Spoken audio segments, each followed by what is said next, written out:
What's good, YouTube? Andre here with the DM Network, y'all. And today, like I told y'all yesterday on Twitter, on the Instagram, on the Facebook, I want to talk about how they can implement a true stamina system that is true to the anime and try to keep the game as realistic as possible and true to the anime. But before we get into all of that, y'all, if you're new to the channel, please hit the subscribe button and don't forget to hit the bell icon to turn on notifications because we upload every day so you don't miss an upload. Also, follow us on our social media sites, Instagram, Twitter, Facebook. All the links to those are on the channel banner on the channel page. Now on with the video. So I was thinking yesterday, about stamina and things like that. And I actually found somebody on a website that brought up a very interesting concept that I want to share with you all. I couldn't find the link. I accidentally got out of the page or whatever, but it was on I want to say animelink.net or something to that effect. But the individual brought up a very, very interesting topic, and what they were talking about was something that's true to the anime in that stamina should be stamina should be taken more seriously, but it should also be a little bit more vast. And I'm adding stuff to this as well, but essentially the way that stamina works in Xenoverse 2, for instance, is in order for you to do dodges, uh, you have to use stamina. Blocking doesn't consume stamina. Um, Flying fast does consume stamina, if I'm not mistaken. Dodging does consume stamina. And your opponent can do what's called a stamina break. And what a stamina break is they do a powered up punch or kick or move or whatever. And what it does, it strips you of all your stamina. Now, when your stamina is gone, you're not immobilized. Well, you are with a stamina break. If they do a stamina break, you are immobilized. You can't move for a little bit, and you can't. Once you gain yourself back, you can't do any kind of fast movements. All you can do is kind of run real slow or walk lethargically.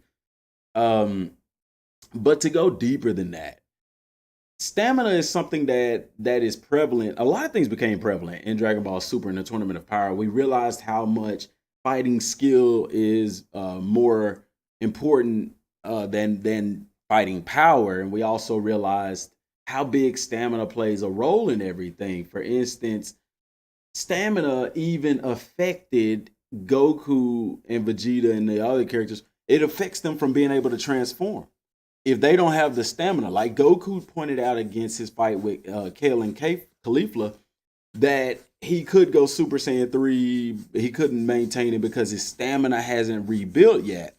So there's a difference between ki and stamina, and I don't think that we've had a game that emphasizes that to that degree. If you look at the Budokai series, I think that's about as close as it came because your ki was indeed your stamina and your stamina was your ki. They were one and the same. However, they are different because you can raise your ki level, you can raise your power level, but you can't raise your stamina level in a sense. And it almost appears that whenever they achieve transformations, their stamina is in a sense fully restored. You look at Goku with Ultra Instinct and things like that. His stamina, he was drained, and yet he hits this new transformation, and it's like his stamina is refilled. So one point in the game is to make stamina matter, make stamina count, make it mean something, more than just you not being able to move around or dodge attacks. Another thing that they can do with stamina that I would like to see is implement it so that when your stamina is low, you take more damage. Because this is true to the anime, and in a sense, I can get what people are saying. Well, DM, whenever your stamina is broken, you're gonna take more damage because you can't defend yourself. Yes, but that's not what I'm saying. What I'm saying is if my stamina is drained, okay, say I have a full stamina, and this is just throwing numbers out there for the sake of a picture to paint.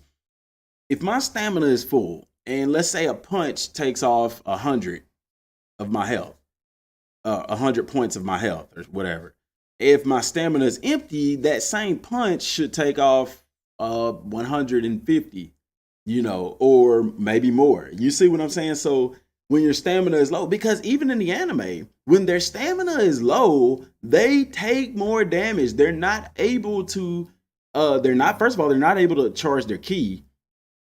So that stamina trumps ki, and then they take more damage because they're not able to defend themselves. Yes, similar to how it is in Xenoverse, but also they take more damage because they don't have the ki, they don't have the defenses, and they don't have the ability to generate ki to block against attacks and things like that. So I think that would be really cool if they implemented that, to where if you don't have stamina, that you're not able to charge your ki, you're able to move around. But yeah, like it is in Xenoverse, you can dodge. Let's keep that same thing, but let's build on it in the sense that if you don't have stamina, that you also take more damage, or the lower your stamina is.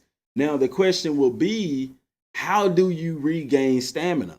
Does stamina regenerate over time or stuff like that? I think that this would cause your fights to be more analytical, and that's true, to the series. Instead of just going in all out fighting, just throwing punches and stuff like that, not worrying about your stamina. There are many games out there, including the Assassin's Creed series. If you look at Surge, that game, and there's plenty of other games, many boxing games have this feature where your stamina goes down with the attacks that you do. And this is true to Dragon Ball also, because you ever see them fire a full blast, ki blast, or something to that effect, and they're drained, they're tired. It's not that they've ran out of ki, it's that they ran out of stamina. You look at Frieza in the Tournament of Power when him and Gohan was fighting together, and he was using his lasers, finger lasers, laser beam things, to create this barrier that Dispo couldn't move in. And it wasn't Frieza's ki that failed, it was his stamina. He wasn't able to hold it. Same thing with transformations. They're not ki based, they're stamina based.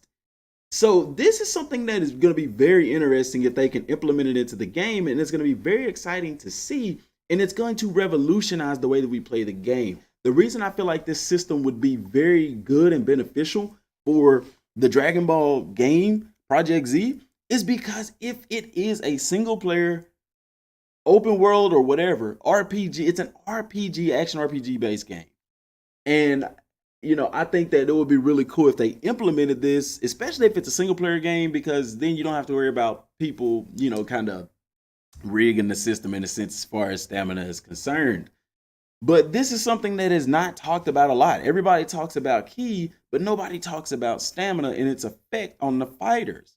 So to revamp everything, when your stamina is low, you're not able to charge your ki. When your stamina is low, you take more damage. When your stamina is low, you're not able to deal as much damage. So this will also help, like I said, for people to not spam attacks or just go all out. It will make you literally plan how to fight your opponent, when to block, how to take advantage of counters and things like that. And the perfect fighting game, or perfect open world RPG-ish game, is the Assassin's Creed. Because in Assassin's Creed, if you just go all out, you'll lose your stamina, your attacks will be slower, and you'll take more damage. Also in Assassin's Creed games, you have to learn how to fight a group of people. In a sense, you have to learn how to counter. And if you do a counter right, you're going to do a lot of damage. You see what I'm saying? Same way in the Fight Night games, in the boxing games. You have to be strategic with your fighting, because if you just come all out throwing all kinds of punches, your stamina is going to be drained and you're going to be prone for a knockout. Even if you're better than the other guy, even if the other guy has less health than you have, you can still be knocked out if your stamina is drained, because you take more damage. But it causes you to fight strategically, to take advantage of counters and things like that. And if y'all listen to all of this and think about Dragon Ball, the anime, Dragon Ball Z in the anime, then you know everything that I'm saying is completely true to the anime. Whenever Vegeta fought against Cell, and After he killed Trunks, Vegeta goes off on what you see them all the time after they rage. When they get rage, they can, and that's going to be another thing that can implement. How can you increase stamina? You can have these rage bursts that give you this extreme boost of stamina that can turn the tide of battle. And I'll talk about that deeper in another video. But you see them going all out with these explosive bursts, and after that, their stamina is drained. And what happens? They get knocked out. Vegeta got knocked out. Goku gets knocked out. They all done it. They've all done it. Gohan, especially after when he's a kid, not able to maintain, they go all out. And then what happened? They lose it. Frieza, when he fought Goku and Vegeta, when he very first learned the Golden Frieza transformation, it wasn't that he ran out of ki, he ran out of stamina to maintain that form. You see, so they can even implement that into training, how you can increase your stamina and you have a different stamina for your transformation, or your stamina drains faster. And we talked about that a little bit in the transformation video, that whenever you're in a transformed state, that you have to actually do training in that transformed state in order to decrease the amount of stamina that is taken. And I would like for it to get to a point in the transformation phase where you don't drain any stamina unless you perform attacks. But until you train to that point, you're gonna drain stamina. Now this raises a major question: how much stamina do we get? Is stamina going to be a bar-based system, or is stamina going to be a number-based system? And like I said, the answer to that is, I don't know. Grant a certain set amount of stamina and allow us to increase it with our training, because that's what they train to do. They train to get stronger, but they also train to increase their stamina. And that way, if their stamina's high, if you're able to maintain your stamina and you're being a strategic fighter and taking advantage of your opponent's weaknesses and knowing when to do attacks and win, then you don't have to worry about so much running out of stamina, and you can become a good fighter. And it's going to make the game revolutionary, because we haven't had a game like that. Also, it's going to make the game very interesting and more fun, because you actually have to think like a fighter. So that's all I got for right now. Let me know what y'all think about that down in the comment section down below. Till next time, thanks for watching, and peace.